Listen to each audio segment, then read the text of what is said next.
Conference पगड़ी संभाल जट्टा किसान संघर्ष समिति हरियाणा की तरफ से है। जैसा कि आपको पता है कि लोकसभा के चुनाव हो रहे हैं। लोकसभा चुनाव में जो हमारा संगठन है पगड़ी संभाल जट्टा व अन्य संगठन संयुक्त मोर्चे के साथ जो काम करते हैं, वो लगातार भाजपा और जेजेपी के प्रत्याशियों से सवाल पूछ रहे हैं। सवालों से जो बीजेपी है वो डर चुकी है। किसानों का जो सवाल है उसे विरोध में तब्दील कर रही है। और जो सरसा का प्रत्याशी है तंवर,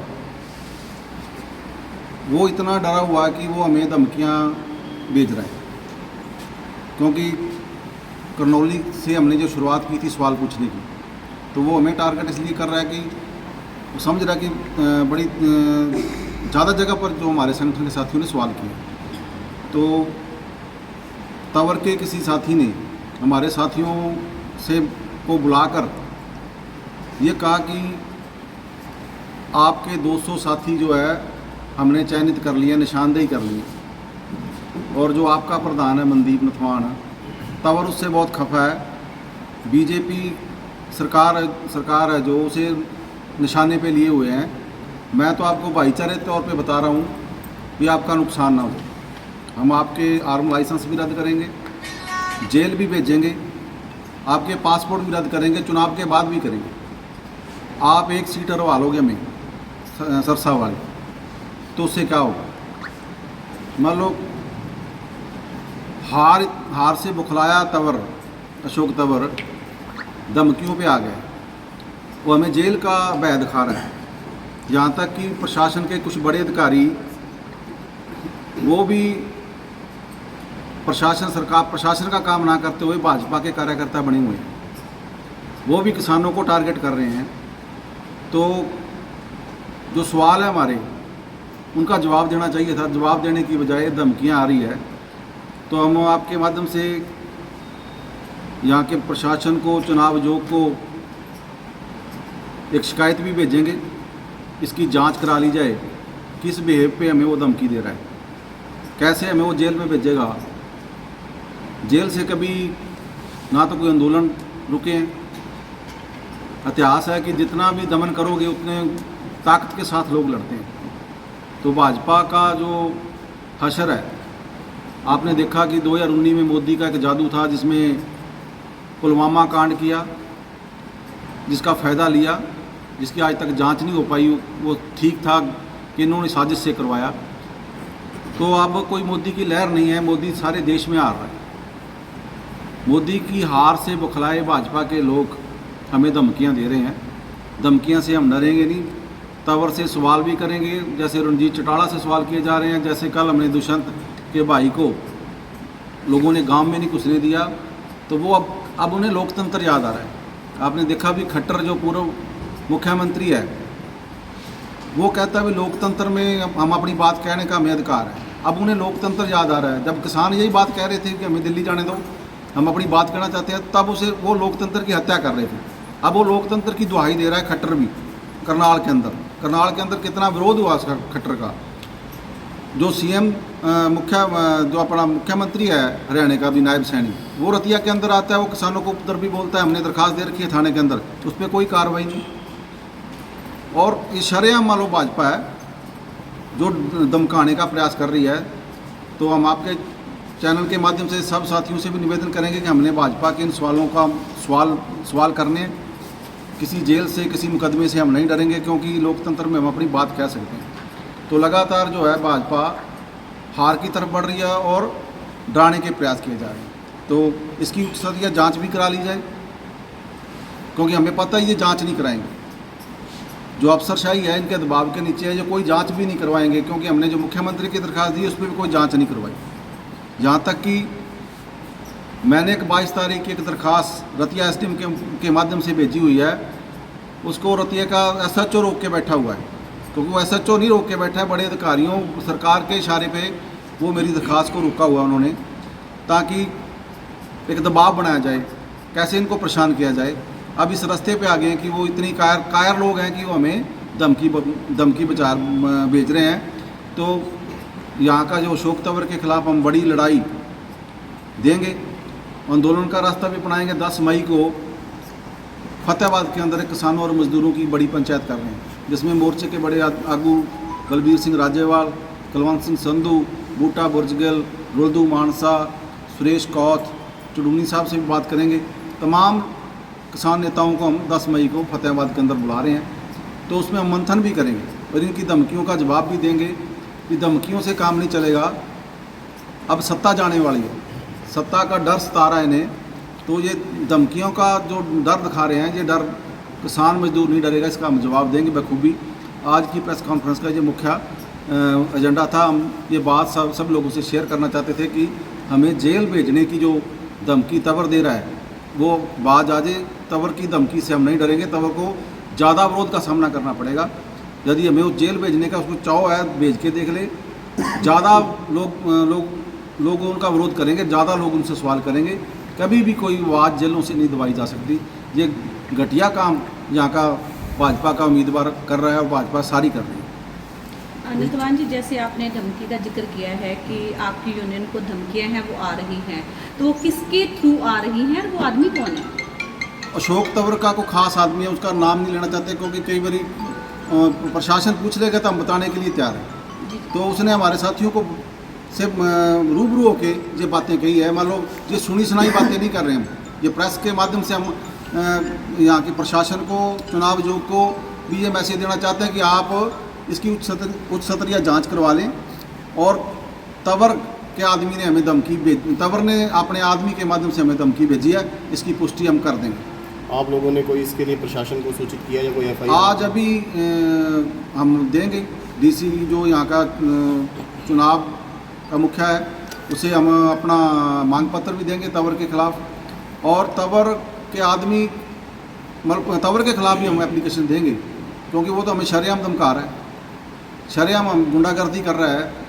भाजपा शरेआम ये कह रही है कि हमारी मीटिंगों में हमने तय कर लिया है भी सबसे ज़्यादा जो भाजपा के एजेंडे पे वो आपका प्रधान है। मतलब ऐसा बोल के क्या, वो साधारण आदमी नहीं, वो तवर के साथ रहता है 24 घंटे, और वो कह भी रहा भी थोड़े से किसान हैं, 200-250 किसान हैं, ये क्या करेंगे, मगर वो धमका रहे हैं, हार से डरे हुए धमकी का इस्तेमाल कर रहे हैं।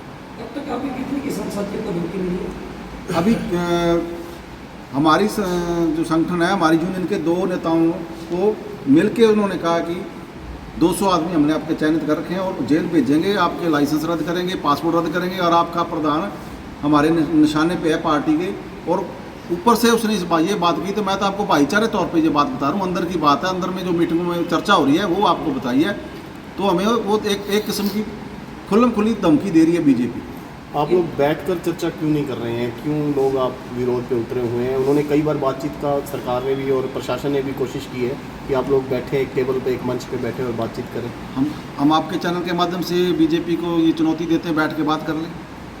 बात किस मुद्दे, हम हर पहलू पे बात करना चाहते हैं, उनके पास जवाब ही नहीं है, उनके पास हमारे सवालों का जवाब नहीं है, इसीलिए उसको विरोध कह रहे हैं। आपने देखा होगा, हम तो कोई साथी बात करना चाह रहा है तो पुलिस उसके नज़दीक नहीं जाने दे रही, तो सवाल को ही वो विरोध का दर्जा दे रहे हैं। वो तो डरे हुए हैं क्योंकि उनके पास सवालों के जवाब नहीं है। क्योंकि जब मोदी सत्ता में आए थे तो उन्होंने कहा था बहुत हुई महंगाई की मार, अब की बार मोदी सरकार 400 रुपये वाला सिलेंडर 1200 रुपये में बिका है, डीजल और पेट्रोल के दाम बढ़े हैं, बेरोजगारी बढ़ी है, रोजगार छीने गए हैं।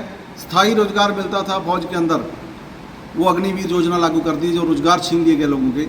और हम हर मुद्दे पे बात करना चाहते हैं, हर पहलू पे बात करना चाहते हैं, तो सरकार जो है बात करने की बजाय किसानों को ये टारगेट कर रही है कि ये तो विरोध कर रही है। ये विरोध नहीं है, ये तो सवाल है। वो कील लगा रहे थे, वो गोली चला रहे थे, लठ मार रहे थे, वो किस लहजे से मार रहे थे। आज खट्टर साहब को लोकतंत्र याद आ रहा है कि लोकतंत्र में बात कहना, वो 2-4 आदमी शरारती आदमी ऐसे बोल रहा है भाषण में, तो अब उसको लोकतंत्र याद आ गया। जब किसान ये बात कह रहे थे कि हम अपनी बात कहना चाहते हैं, आप बताओ भी कहाँ इंसाफ मिलता है। खट्टर का राज रहा हो या सैनी का राज रहा हो, दफ्तरों के अंदर शरेआम भ्रष्टाचार है, लोग चक्कर काट रहे हैं, लोग फैमिली आईडियो के नाम पे चक्कर काट रहे हैं, लोगों को लूटा जा रहा है। यहाँ तक कि कमाने वाला आदमी परेशान हो चुका है सरकार में। हम तो सवालों के, आपके चैनल के माध्यम से सरकार को ये चुनौती भी देते हैं, आओ हमारे साथ बैठ के हमारे सवालों का जवाब दे दें। तो हम यदि हमारे वो सवालों का जवाब दे देंगे तो जो कहेंगे वो बात मानने की तैयार है, मगर उनके पास हमारे सवालों के जवाब नहीं है, तो वो तो लोगों को गुमराह कर रहे हैं। अब उनके पास मुद्दे नहीं, अब तो प्रधानमंत्री मंगलसूत्र पे आ गए। मतलब इतने नीचे सत्र के बयान देने लग गया, वो धर्म के नाम पे बंटवारा करने लग गया। ना रोजगार की बात करता है, ना शिक्षा की बात करता है, ना खेती की बात करता है, ना मजदूरों की बात करता है। वो धर्म के नाम पे बंटवारा करना चाहता है। शायद वो चुनाव जीत जाए, मगर सारे देश में ऐसी खबरें आ रही है कि भाजपा हारने वाली है। तो वो हार से बुखलाए हुए लोग हैं, तो वो अपनी बुखलाहट ये दर्शा रही है, उनकी जो धमकी है, जो हार की बुखलाहट ही नज़र आ रही है।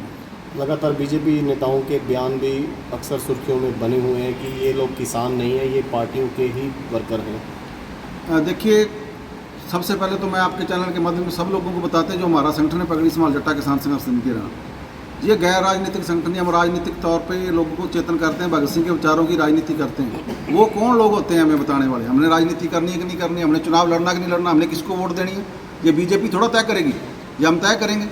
तो हमारा संगठन कभी नहीं कहता हम गैर राजनीतिक, हम तो खुल्लम खुल्ला कहते हैं हम देश की राज सत्ता पर मेहनत करने वाले का कब्जा चाहते हैं। तो वो राजनीतिक तौर पे ये कह देना भी गैर राजनीतिक है, ये अपने आप में बेईमानी है। तो हम तो बीजेपी थोड़ा तय करेगी हम क्या करेंगे। वो जानबूझ के गुमराह करते बोलो किसान देखो ये राजनीति करता है, क्योंकि फिर रणजीत सिंह चौटाला राजनीति करेगा और रणजीत सिंह चौटाला का बेटा करेगा, इनकी पीढ़ियाँ करेगी, मगर किसान का बेटा राजनीति नहीं करेगा। ये ठीक नहीं है। राजनीति हर व्यक्ति करता है, राजनीति हर चीज़ में शामिल है। चाय के कप पे भी राजनीति हावी है, इसलिए चाय के कप का रेट भी राजनीति तय करती है। लोगों को गुमराह किया जा रहा है गैर राजनीति कोई चीज़ नहीं है। तो हम खुल्लम खुल्ला मत से कहते हैं कि हमारा संगठन राजनीतिक संगठन, हम भगत सिंह के विचारों वाली राजनीति देश में करते हैं। तो इसमें कोई दो राय नहीं। बीजेपी के कहने से जो कह दो कि ये कांग्रेस के छोटे हुए हैं, हमारा इतिहास उठा के देख लो, कभी हमने कभी किसी कांग्रेस के को ना हमारा मंच साझा करने दिया, ना कभी हम कांग्रेस के स्टेज पर आज तक बोल रहे हैं। तो ये वैसे लोगों को गुमराह करने के लिए वो कह रहे हैं। ये सवाल है, सवालों से आप उनकी जो नलायकी है, 10 साल का कुशासन है, वो जवाब दें हमने क्या काम किया। उन्होंने तो यूरिया का गट्टा 50 किलो का गट्टा था यूरिया का, वो 40 किलो का कर दिया। मतलब उसके यूरिया के दाम बढ़ाने के बजाय हेराफेरी करके भी उसका भाव वो ही रह जाए, उसका वजन कम कर दिया। लोगों को गुमराह कर रही है बीजेपी। और ये जुमलेबाजों की पार्टी है। 15 लाख वाला जुमला लोगों भूले नहीं है। लोगों ने खाते बहुत खुलवाए थे। जब मोदी साहब ने यह कहा था काला धन वापस आएगा, तो आप जवाब दे काला धन वापस क्यों नहीं आया। तो सवालों से भाग रहे हैं, इसलिए डरे हुए लोग हैं, वो धमकी पे आ गए। लोकसभा चुनाव नज़दीक हैं, आप लोगों की क्या रणनीति रहने वाली है? 10 मई को बड़ी पंचायत हम कर रहे हैं, खुल्लम खुल्ला निर्णय करेंगे। बीजेपी के खिलाफ जोर से अभियान चलाएंगे। बीजेपी इस गुंडागर्दी का खुल्लम खुल्ला चुनौती दे रहे हैं हम कि बीजेपी के खिलाफ खुल्ला प्रचार करेंगे और बीजेपी की जो नीतियां हैं देश विरोधी, वो लोगों तक लेके जाएंगे। और बीजेपी हरियाणा में नहीं, मैं कह रहा हूँ आपके चैनल से, पूरे देश में बीजेपी हारने वाली है, क्योंकि बीजेपी का 10 साल का कुशासन लोगों ने भुगत लिया है। तो अभी राजस्थान के चुनाव में इन्होंने जो गैस सिलेंडर के भाव कम करने की बात कह के चुनाव जीता था, उससे मुकरे हुए हैं। अब राजस्थान का अपना पड़ोसी राज्य है, वहाँ हाल जाके देखो, वहाँ बीजेपी हार रही है। जो 25 सीटें बीजेपी के पास थी, 400 पार वाला नारा तो वैसे लोगों को गुमराह करने के लिए लगा रहे हैं कि देखो ये हम तो 400 जीत रहे हैं, अभी लोग शायद वोट दे देंगे। वोट नहीं दे रहे लोग, वोट इसको अब मुद्दों के आधार पर वोट देंगे। शिक्षा का सवाल है, रोजगार का सवाल है, ये सब मुद्दे हैं। इन मुद्दों पे हम लोगों को लामबंद करेंगे आने वाले समय में। और 10 तारीख को एक बड़ी पंचायत करने जा रहे हैं। 10 तारीख को जो पंचायत आप लोगों की है, क्या उसमें बीजेपी जेजेपी के विरोध के अलावा आप लोग कांग्रेस या अन्य पार्टियों को भी कुछ समर्थन? देखिए, कांग्रेस को भी ये हम किसी भी पार्टी के समर्थन नहीं कर रहे अभी तक। हम कांग्रेस के पक्षधर भी नहीं है, क्योंकि कांग्रेस ये नीतियाँ कांग्रेस लेके आई थी। नरसिम्हा राव के दौरान ये नीतियाँ देश में आई थी। मोदी साहब ने तो ये नीतियाँ तेज़ी से लागू की है। कांग्रेस और बीजेपी की नीतियों में कोई अंतर नहीं है। बीजेपी इसलिए खतरनाक है, बीजेपी धर्म के आधार पे देश में दंगे करवा रही है। बीजेपी लोकतंत्र को ख़त्म कर रही है। हमारे लिए 2 दुश्मन है, कांग्रेस भी दुश्मन है और बीजेपी भी दुश्मन है। बीजेपी ज़्यादा खतरनाक दुश्मन है, इसलिए बीजेपी अब सत्ता में बीजेपी है, सवाल बीजेपी से कर रहे हैं। हम कांग्रेस के पक्षधर नहीं, मगर लोकतंत्र को बचाना है तो बीजेपी को आने वाले उम्मीदवार के पक्ष में हमें जाना पड़ेगा। इसका फैसला हम 10 मई को करेंगे। उसमें क्या रहता है, हम ये सवाल कांग्रेस के उम्मीदवारों से भी करेंगे कि आपकी सरकार आ जाती है तो एमएसपी कितने टाइम में लागू करेंगे। क्योंकि अब तो आपने देखा होगा, हमने पहले भी कहा था, अभी एक दौर था, लोग ये चुनाव लड़ने वाले लोग आते थे, लोग इनको काजू बर्फियाँ खिलवाते थे, रसगुल्ले, वो खा के वापस चले जाते थे। अब ये लठ भी खा रहे हैं, लोगों की गाड़ें भी खा रहे हैं। ये कभी नहीं हुआ, आज़ादी के बाद ये पहली बार हुआ। लोग सवाल कर रहे हैं अब यदि कांग्रेस सत्ता में आ जाती है तो कांग्रेस से हम सवाल करना चाहेंगे वो कब तक लागू करेंगे। यदि वो लागू नहीं कर पाएंगे तो फिर बीजेपी से ज़्यादा बुरा हाल, जैसे बीजेपी के नेताओं का अब लोग कर रहे हैं, सवाल कर रहे हैं, उससे ज़्यादा बुरा हाल कांग्रेस का भी होगा। हम उनसे भी सवाल करेंगे। ये नहीं, हम उनसे भी इन बातों मुद्दों पर चर्चा करना चाहते हैं। यदि वो स्पष्टता से कोई जवाब नहीं देंगे तो इस पर भी हम फैसला कर सकते हैं। तो इसका कुछ स्थायी हल ढूंढा है? इसका आप कह रहे हैं कि कांग्रेस का भी विरोध करेंगे? नहीं, विरोध नहीं। देखो, अभी सत्ता में बीजेपी है, मैं बीजेपी के विरोध की बात क्यों कर रहा हूँ? बीजेपी धर्म के आधार पे देश को बांट रही है। बीजेपी कांग्रेस से ज़्यादा खतरनाक है, देश को तोड़ रही है। लोकतंत्र में अपनी आवाज़ जो उठा रहे हैं उन्हें जेलों का रास्ता दिखा रही है, लोगों पे हमले कर रही है, इसलिए बीजेपी के खिलाफ है। और यदि कांग्रेस का ये खुल्ला हमारा कोई समर्थन नहीं, हम तो ये सवाल कांग्रेस से भी करने जा रहे हैं भी आप एमएसपी कब तक दोगे, हमारे कर्जे की बात कब होगी, कब हमारी मंडियों की बात कब तक लागू करोगे। ये बात सवाल उन उम्मीदवारों से भी करेंगे जो जीतने वाले। क्या माने आप एनडीए घटक दलों के खिलाफ, तो साथ किसके, गारंटी किसके साथ, या बहिष्कार? ना, हम किसी खुल्लम आपके मत से कहते हैं बीजेपी के खिलाफ, क्योंकि बीजेपी का 10 साल का कुशासन, बीजेपी ने देश में बहुत बड़ा नुकसान किया है और किसी का समर्थन नहीं। अभी सिर्फ बीजेपी को हराने के लिए मंथन किया जा रहा है। 10 तारीख को इसका फैसला कर लेंगे। ठीक है।